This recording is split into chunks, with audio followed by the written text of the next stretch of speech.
नमस्कार श्रोते हो. दीपक रेगे कथाकथन चॅनलवर तुम्हा सगळ्यांचं मनापासून स्वागत. श्रोते हो, आज तुम्ही ऐकणार आहात विजय कापडी सरांच्या बेंड बाजा या कथासंग्रहातली कथा पुनश्च हरिओम. शनिवारची एक प्रसन्न संध्याकाळ. दादर चौपाटीच्या रेतीत आम्ही बसलो होतो. नंदू माझ्या डोळ्यात बघत होती आणि मी नंदूच्या. तिच्या काळ्याभोर बुबुळात माझ्या वाटोळ्या चेहऱ्याचं पडलेलं लांबोडकं प्रतिबिंब मोठं मजेशीर दिसत होतं. आणि अचानक डोळ्यांच्या पापण्या फडफडवत नंदू म्हणाली, अरेच्या, एक विचारायचं राहिलं. मग तू पप्पांना भेटणार कधी? पप्पांना? कशाला? मी विचारता झालो. कशाला? माझ्या लग्नातल्या बँडचं कंत्राट घ्यायला, नंदू ठसक्यात म्हणाली. बँडचं कंत्राट? मला काय कळे ना. अरे असं काय करतोयस? मला मागणी घालणार आहेस ना तू? मागणी? अरे हो, अरे विसरूनच गेलो होतो मी. कधी येऊ सांग? कधी येतोस? अगं तू म्हणशील तेव्हा. उद्या येतोस? चालेल की. मी बेसावतपणे कबुली देऊन टाकली आणि एक दोन क्षणानंतर विनोदी नट आगाप्रमाणे एकदम काहीतरी आठवल्यासारखं करत किंचाळलो, अरे बापरे. बापरे नाही रे, पप्पा रे. नंदूनं थोडक्यात दुरुस्ती करून टाकली. अगं पण मला ते ओळखणार तर नाहीत ना? मी शंकासूर उभा करून टाकला. छे रे, पप्पा आहेत एक नंबरचे विसराळू. शिवाय तू मागे मागणी घालायला आला होतास त्यामुळे त्याला किती दिवस झाले की 3.5-4 महिने. अगं हो, त्या हवाई चप्पलमुळे फार गोंधळ उडाला होता ना त्यावेळेला. हवाईची ऐशी तैशी. या खेपेला सावध राहा. राहीन बाई. मग उद्या संध्याकाळी 5 वाजता तू पप्पांची गाठ घेणार आणि टिंब टिंब टिंब आणि तुझ्यासाठी मागणी घालणार. नंदूच्या उद्गारातले गाळलेले शब्द मी भरून काढले. त्यानंतर तासाभरात आम्ही एकमेकांचा निरोप घेतला. रविवारची सकाळ. जाग आली. तोंडावरचं पांघरून काढून मी किलकिल्या डोळ्यांनी बघितलं. माझा रूम पार्टनर मन्या आचार्य अद्याप झोपलेलाच होता. मी हळूच उठलो. मन्याच्या दिशेनं चालायला लागलो. मन्याला ना झोपेतनं जागं करण्यासाठी माझी एक अभिनव पद्धत आहे. मी हलक्या हातानं मन्याचं डोकं उशीवरनं उचलतो आणि पलंगाच्या कडेला लोंबकळवतो. मन्याची झोप अशी नामी आहे की डोकं लोंबकळत असलं तरी बेटा गाढ झोपेत असतो. मी 1-2 क्षण तसे जाऊ देतो आणि मग त्याच्या खांद्याला धरून गदा गदा हलवत त्याच्या कानात किंचाळतो, मन्या उठ, मन्या उठ, तू विहिरीत पडलायस, उठ, विहिरीत पडलायस तू. आणि त्याबरोबर मन्या बिचारा घाबरून जागा होतो. उठून बसू बघतो, पण लोंबकळत असलेलं डोकं त्याला वर घेता येत नाही. तो आणखीनच घाबरतो. शेवटी कसा बसा तोल सावरत उठून बसतो आणि माझ्याकडे बघत म्हणतो, अरे गाढवा, कुठं फेडशील रे हे पाप. तर आजही याच प्रकारानं त्याला जागं करावं म्हणून मी त्याच्या जवळ गेलो. हलक्या हातानं त्याचं पांघरूण दूर केलं आणि त्याचे कॉन्जेक्टिव्हिटीसनं सुजलेले डोळे बघून मी दचकलो. माझ्या डोक्यातल्या मूळ अघोरी कार्यक्रमाला फाटा देऊन मी त्याला हलक्या हातानं उठवत म्हणलो, मन्या, मन्या रे, अरे उठ की रे. मन्या, डोळे आले का रे? मन्या उठून बसला, समोर बघायला लागला, पण त्याचे डोळे उघडे ना. चेहरा लांब करून तो डोळे उघडण्याचा प्रयत्न करायला लागला. त्यावेळी डिट्टो स्टॅन लॉरेल सारखा दिसला. किती वाजले? त्याने विचारलं. 8:30. 8:30? मन्या इंगळीत डसल्यागत ओरडला आणि त्यानं उजव्या हाताचा तळवा आपल्या कपाळावर थप्प दिशी मारला. त्यासरशी त्याचे डोळे टक्क दिशी उघडले आणि माझ्याकडे बघत तो म्हणाला, अरे सगळा घोटाळा झाला म्हणायचा. कसला रे घोटाळा? सहानुभूतीनं थपथपलेल्या सुरात मी त्याला विचारलं. त्याच्या शेजारी बसून त्याच्या पाठीवरनं हातही फिरवला. अरे 9:15ची मिरज पॅसेंजर मला गाठायची होती. उठून उभा राहत मन्या म्हणाला. मिरज पॅसेंजर? कशाला? तू कुठं जातोयस? आणि काल रात्री याबद्दल एका शब्दानं बोलला नाहीस मला. अरे मी नाही कुठं जाते रे बाबा. मग मिरज पॅसेंजर वगैरे काय म्हणतोयस तू? डोळे आल्यामुळे तुझं डोकं सैरभैर नाही ना झालं? अरे नाही रे बाबा, मिरज पॅसेंजरनं एक पाहुणे जाणार होते माझे, त्यांच्याजवळ एक इंजेक्शनची पेटी देणार होतो मी. इंजेक्शनची पेटी? आणि ती कशाला रे बाबा? अरे वडील आजारी आहेत आणि डॉक्टरनं लिहून दिलेली इंजेक्शन मिरजेत कुठं मिळत नाहीत म्हणून इथून पाठवणार होतो, पण आता या असल्या डोळ्यांनी कसला जातोय रे मी. ऐक ना, माझं एक काम करशील का? सांग की. हे बघ, इंजेक्शनची पेटी घे, आत्ताच्या आत्ता पळत जा. दादर स्टेशनच्या व्हीलर स्टॉल जवळ ते पाहुणे थांबणार आहेत. साबणे नाव आहे त्यांचं, साबणे. त्यांना गाठ आणि ती इंजेक्शन देशील का रे? अरे देईन की, मी म्हणालो आणि घड्याळात बघितलं. 9 वाजायला फक्त 10 मिनिटं बाकी होती. मन्याच्या पाहुण्याला गाठण्यासाठी घाई करणं आवश्यक होतं. मी पुढच्या तयारीला लागलो. तोंड धुतलं, केसांवरनं फणी फिरवली, कपाटातली हाताला लागील ती बुशर्ट आणि पॅन्ट अंगात चढवून टाकली, पायात चपला अडकवल्या, वेगात निघालो. अरे भल्या गृहस्था, तू निघालास कुठं? मन्या माझ्याकडे बघत म्हणाला. म्हणजे काय? मला काही समजे ना. अरे तुझं डोकं ठिकाणावर आहे का? इंजेक्शनची पेटी कुठे तुझ्या हातात? अरे हा, अरे मग दे की, मी ओशाळून म्हणालो. गडबड घाई करून कुठे जायचं असलं ना की मुख्य गोष्टच मी विसरतो. मन्याच्या हातातली इंजेक्शनची पेटी घेऊन मी वेगात निघालो. तो मला पुन्हा मन्यानं अडवलं. अरे काय झालंय काय तुला? पॅन्ट कोणाची घातली तू? अरे च्या, मी खाली बघितलं तर गडबडीत मी मन्याचीच पॅन्ट चढवलेली होती. किरकोळ देहाच्या मन्याची पॅन्ट मला भलती टाईट झालेली होती. ती बदलण्यासाठी म्हणून मी हालचाल करायला लागलो तर मन्या म्हणाला, अरे असू दे रे बाबा, असू दे, आता तीच घाल, निघ बाबा लवकर तू. मी निघालो. लॅमिंग्टन रोडवरनं धावत धावत मी ग्रँट रोड स्टेशनमध्ये घुसलो. धापा टाकत पूल चढून 3 नंबर फलाटावर पोहोचलो. इंडिकेटर पाहिला आणि चरकलो. पुढची गाडी तब्बल 15 मिनिटांनंतर येणार होती. आता काय करायचं या विचारात मी आजूबाजूला बघितलं. एवढ्यात दुरून 1 नंबर फलाटावर दादर स्टेशनच्या दिशेनं जाणारी लोकल गाडी येत असलेली पाहिली. आता पुलावरनं चढून 1 नंबर फलाटावर येण्यात माझी 4 मिनिटं खर्ची पडणार होती.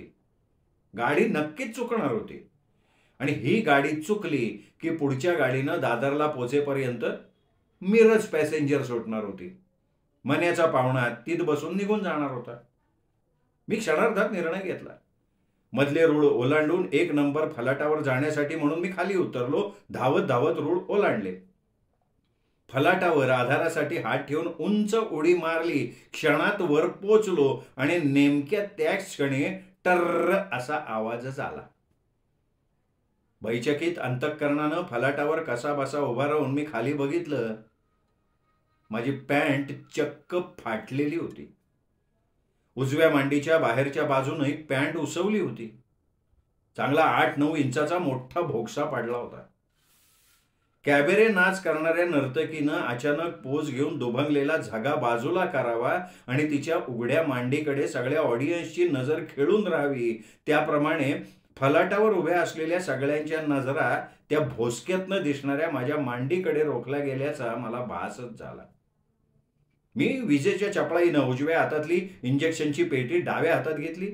उजव्या हाताचा तळवा त्या भोसक्यावर ठेवला, माझी मांडी लपवली आणि चोरून आजूबाजूला बघितलं. कोणाचंच लक्ष नव्हतं माझ्याकडे, कारण गाडी फलाटात शिरत होती ना.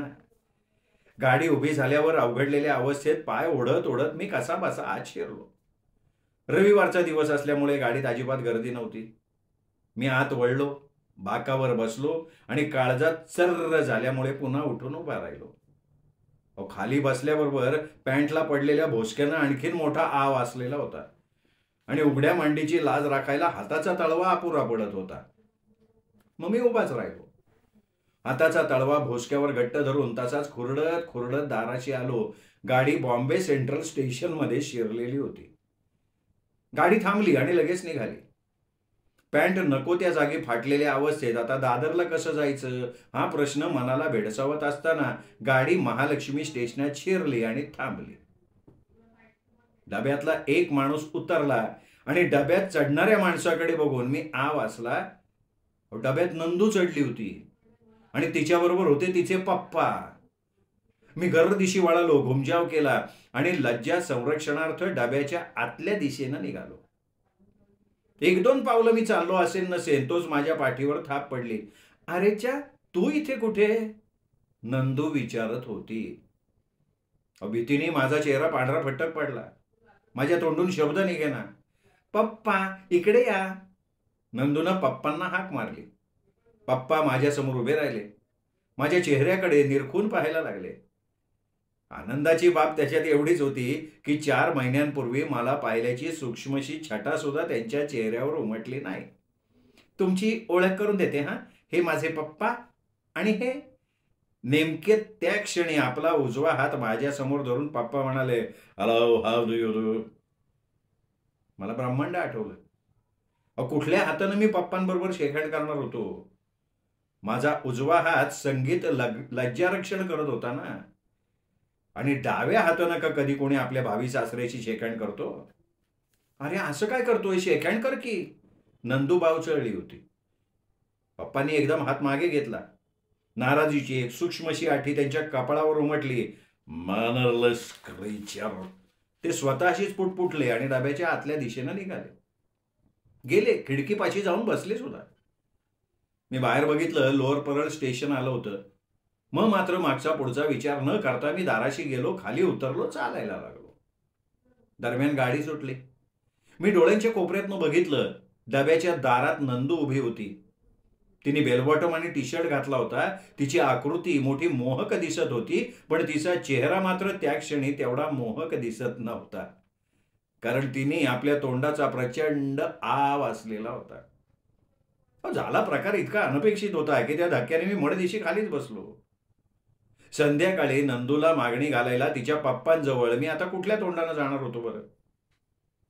माझ्या नकळत मी माझा उजवा हात कपाळाला लावला. पण परिस्थितीची जाणीव होताच क्षणार्धात तो हात कपाळावरनं एकदम मांडीच्या दिशेनं वळला. विलक्षण सुन्न बधीर अवस्थेत मी किती वेळ तिथे बसून होतो देव जाणे. बऱ्याच वेळानंतर भानावर येऊन मी समोर बघितलं, घड्याळात 10 वाजले होते. तसाच उभा राहिलो. फलाटात आलेल्या गाडीत बसून ग्रँट रोडला उतरलो, तसाच खोलीवर आलो. दारात मला बघताच मान्या ओरडला, काय रे, काय झालं. कुठे काय. अरे गाढवा, ती इंजेक्शनची पेटी तुझ्या हातातच कशी, गेलाच नाहीस का काय. कसा जाणार. मी बघितलंस का काय झालंय ते. मी उजवा हात बाजूला केला. पॅन्ट फाटली. मन्या हसायला लागला. हसू नकोस, पॅन्ट तुझी आहे. मी शांत स्वरात त्याला म्हणालो. मन्याचं हसू एकदम ब्रेक लागल्यासारखं थांबलं. त्याच्या चेहऱ्यावरच्या भावांमध्ये प्रचंड उलथापालथ झाली. कॉन्जेक्टिव्हिटीसनं आधीच तांबडे झालेले त्याचे डोळे आणखीन लाल करून तो माझ्याकडे बघायला लागला. त्यानंतर मन्या तावातावानं बोलला, रागारागानं किंचाळला, संतापानं खोलीतल्या खोलीत उड्या मारायला लागला. मन्या, तुझे डोळे आलेत आणि डोळे आलेले असताना माणसानं जास्त संताप करू नये असं डॉक्टर सांगतात. त्याच्या त्या एकंदर आक्रस्ताळ्या वर्तनावर मी माझी प्रतिक्रिया नोंदवून टाकली. मग मी सावकाश मन्याची फाटकी पॅन्ट उतरवली, माझी पॅन्ट चढवली, बाहेर पडलो. टेलिफोन बूथवरनं मी नंदूच्या घरचा फोन लावला. हॅलो, नंदू आहे का. मी नंदूच बोलतेय. मी बोलतोय. आलंय लक्षात. फोन कशाला केला रे. मगाशच्या माझ्या तरेवाईक वर्तनाचा खुलासा करण्यासाठी. कर खुलासा, मी ऐकतेय. मी तुझ्या पप्पांशी शेकहँड केलं नाही आणि तसाच गाडीतून उडी मारून पळालो म्हणून रागवली नाहीस ना तू माझ्यावर. मुळीच नाही. मला वाटलंच होतं तू माझ्यावर रागवणार नाहीसच म्हणून. पण तुझे पप्पा ते रागवले असतील. नाही, तेही रागवले नाहीत. रागवले नाहीत. नाही, ते रागवले नाहीत. भयंकर चिडलेत तुझ्यावर. वाटलंच होतं ते माझ्यावर रागवणार. काय म्हणाले का ते. ते मला म्हणाले, साधे मॅनर्स नसलेल्या माणसाशी मैत्री का करतेस. हो का. आणि मग तू काय म्हणाली. मी काय म्हणणार रे.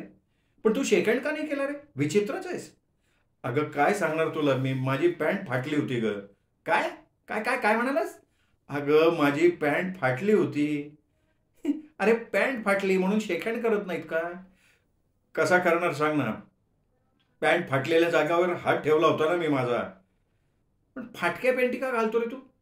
अगं अंगात चढवली पॅन्ट त्यावेळी फाटली नव्हती. मग कधी फाटली. प्लॅटफॉर्मवर चढताना. प्लॅटफॉर्मवर कशाला चढतोस रे तू आणखी. हे बघ, तुला सगळं डिटेलमध्ये नंतर सांगेन, पण आधी सांग आज संध्याकाळचं काय करू. अरे तुला यायचंय आणि काय मागणी घालायला येणार आहेस ना तू. अगं पण आत्ताच्या पार्श्वभूमीवर मी पप्पांच्या पुढे कसा येणार. हे बघ नीट ऐक. हॅलो. हां हॅलो, बोल ना. अरे सकाळी गाडीत भेटलास त्यावेळी मी त्यांना तुझं नाव नाही ना सांगितलं. म्हणजे तशी वेळच आली नाही का नाही. तुझ्या आजागळपणामुळे माझी बोबडी वळली होती. तेव्हा संध्याकाळी तू ये. मी कालच सांगितलं होतं रे त्यांना तू येणार आहेस म्हणून, आणि तुझ्या कामाचं स्वरूप सुद्धा घातलंय मी त्यांच्या कानावर. अगं नाव सांगितलं नाहीस म्हणून काय झालं? मला बघता क्षणी ते ओळखणार नाहीत का मला?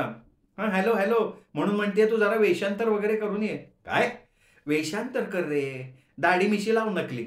एकदा पप्पांनी होकार दिल्यावर मग पुढचं पुढे बघता येईल. अगं पण त्याच्यापेक्षा आजचा भेद पुढे नाही का ढकलता येणार? अरे ते मॅनर्स प्रमाणे अपॉइंटमेंट बद्दलही पर्टिक्युलर आहेत. तुला कुठल्याही परिस्थितीत आज आलंच पाहिजे म्हणून सांगते, वेषांतर करून ये.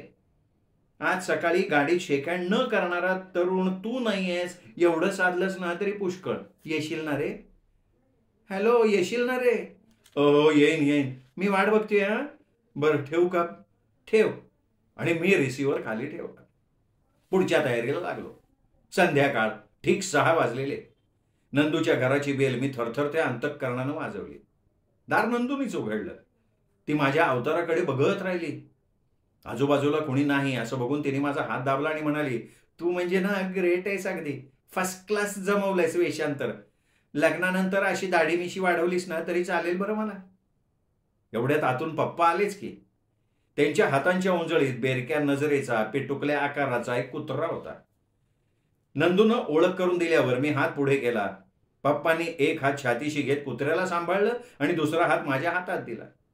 आणि नेमक्या क्षणी एक कल्पनातीत आश्चर्य घडलं.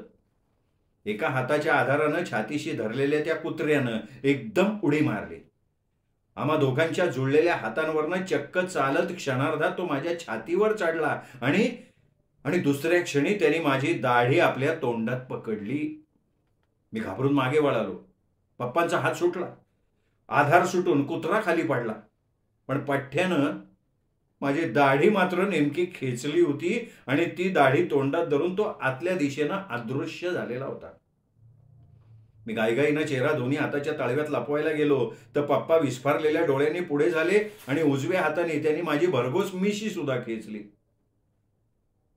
त्या अवस्थेत आता पप्पांपुढे उभं राहणं सुरक्षित नाही हे मला जाणवलं. अचानक माझ्या पायात वेग आला. मी दाराच्या दिशेनं पळत सुटलो. त्यानंतर 4-5 दिवसांनी नंदू भेटली. थिजलेल्या डोळ्यांनी मी तिच्याकडे बघत राहिलो. ती माझ्याकडे बघायला लागली आणि मग अचानक हुडहुडी भरल्यासारखी खो खो करून हसायला लागली. हसता हसता म्हणाली, कशी जिरवली एका माणसाची. वेषांतर करून मला मागणी घालायला येशील होय रे? अगं तूच तर म्हणाली होतीस ना दाढी मिशी लावून ये. हो, अरे आमचा पिंकी कुत्रा दाढीवाल्या माणसांच्या चेहऱ्यावर झेप घेतो हे माहिती होतं मला, म्हणून तर तुला तसं सांगितलं. हा हा काय? मग आता काय करायचं? 4 महिने थांबायचं, पुन्हा मागणी घालायला यायचं. आणि मग माझ्या डोळ्यात नंदू खोलवर बघत राहिली. ती स्वतःला विसरली.